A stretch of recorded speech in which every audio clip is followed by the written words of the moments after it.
Meet Haley.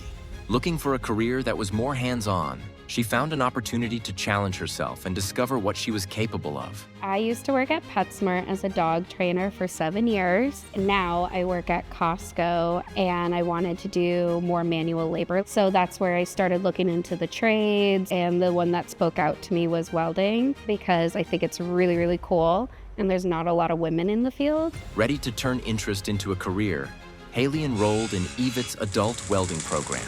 I really like the thought of EVIT's 5-month program. It's a little more intense and I like that faster pace environment. What started as curiosity quickly became confidence. Honestly, I didn't think I'd be able to do welding.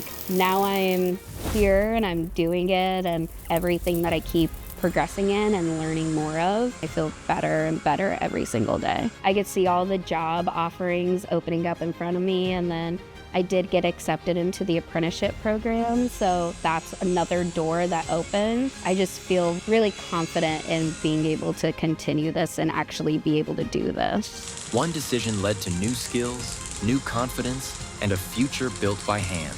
At EVIT, it's your future, your way.